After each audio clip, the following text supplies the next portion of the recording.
In Realm of Thrones, have you ever wondered how you can get troops like Unsullied and the Golden Company, and many others?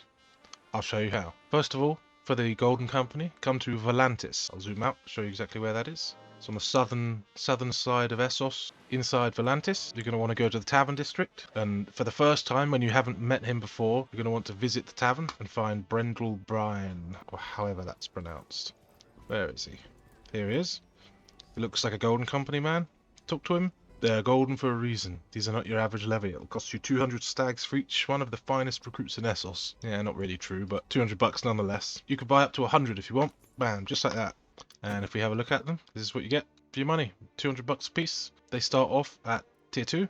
I believe the wages are... yeah, the wages seem pretty normal. They do go all the way up to tier 3, which will be an infantry guy. Solid enough armor. Good one-hander. Decent shield. Decent pike. We also have a crossbow, arbalest, and same again on the cavalry. Although they have a custom spear for the cavalry, so that's nice. So, that's a quick way to immediately recruit potentially hundreds of troops into your army. Right, in order to get the Unsullied, you're going to need to come to Astapor. So if we go in here, this time instead of the Tavern District, you're going to want to go to the Keep. Inside here, you're going to want to meet with Goodmaster Thorzak, which is going to require going to the Lord's Hall for the first time before you've met him. If you press Alt, it'll show up all the NPCs in the area, and here we see Goodmaster Thorzak, identifiable by the pelt across his shoulder. And here we can get Unsullied. 1,000 stags, 1,000 coins apiece, but here's the thing, if I recruit one here, I'll show you something. It's important to know. If you take a look at the Unsullied here, one thing you'll notice is they only come in tier 6. There's no leveling up with these. They have very good stats, 270 across the board in their relevant skills. They have a Unsullied short sword, Unsullied spear, very good thrust damage, horseman javelins, good enough armor, good shield, very good troops across the board, 270 stats. And the best thing about them, 0 wage. These are absolutely free. Once you pay the 1,000 apiece, they are absolutely free, which means you can stack your castles full of them, stack your settlements full of them. As long as you've got enough money for the initial cost, these are absolutely free. So these are a fantastic all-round troop. If you have plenty of money but don't want to be spending too much on the upkeep side of things, this is what you're going to want to get. But for 1,000 gold apiece, they die in combat. If your army gets wiped out, that could be quite costly. But I think it's worth it.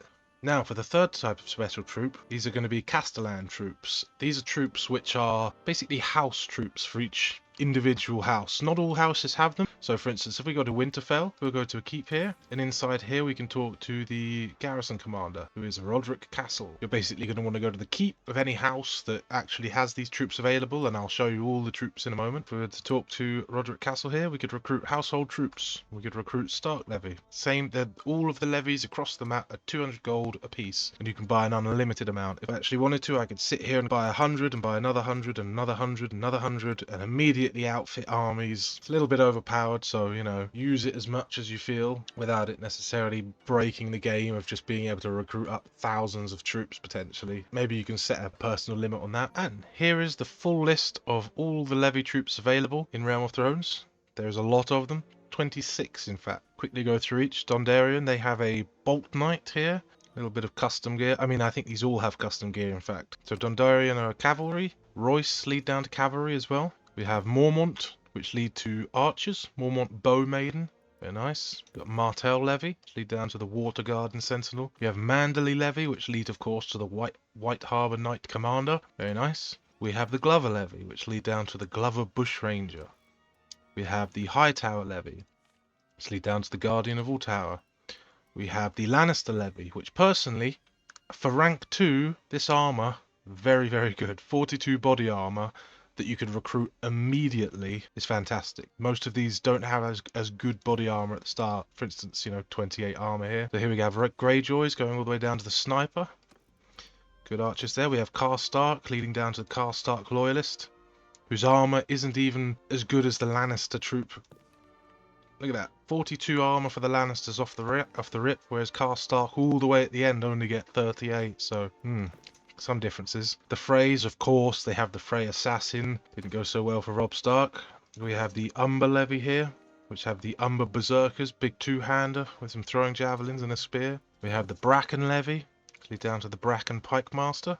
Lovely looking armor there. We have the Casterly Rock Guard. So the Lannisters kind of get two levy. They've got their Lannister troops and the Casterly Rock Guard, which lead down to the Guardians of the Rock, which look lovely. We have the Tarth Militia, the Tarth Halberdier, personal Stormlander halberd, very nice. We have the Tully Footman, which leads down to the River Run Captain, sparkly armor there. We have the Celtigar Levy, which leads down to the Celtigar Banneret. Very tough. Look at those.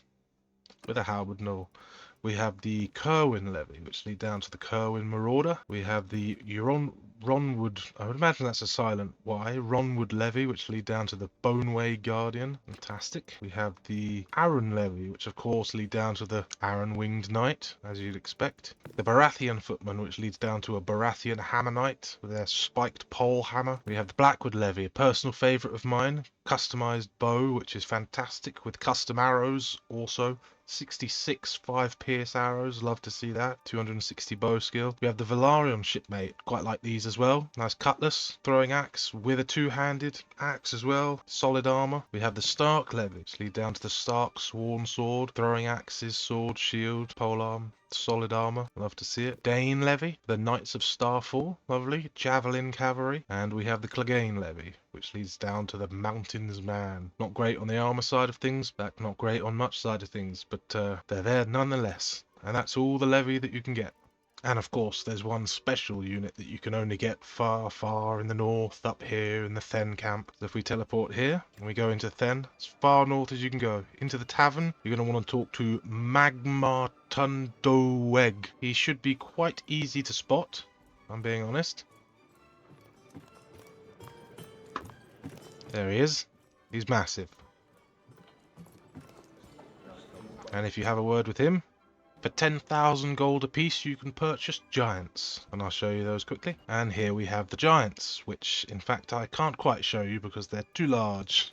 So the level tree for the giants, basically they start off with a two-handed weapon and all the relevant skills, and then they split off to either being a two-hander with a bow, but not any bow skills really, but plenty of two-hander, 300 skill for that, or you can have the archer, which is not quite 300 skill for two-handed, but they get the bow skill. They both come with bow, arrow, and a two-handed club. Personally, I would recommend the archer. I think losing 40 on two-handed skill isn't as much as gaining an extra 150 in bow skill, especially seeing as these giant bows basically have the power of a ballista bolt. So 20 or so giant archers can absolutely eviscerate the Night King, as you in fact could see on my live stream the other day when we played through as the Free Folk. So that's all the recruitable troops available that you can purchase for gold. Away from the Golden Company to Unsullied, Giants to all the various levy that you can get, which all have varying gear, varying customized gear. Some of them starting off with not much more than a sword and a shield, some of them starting off with some very good starting armor. Plenty to explore.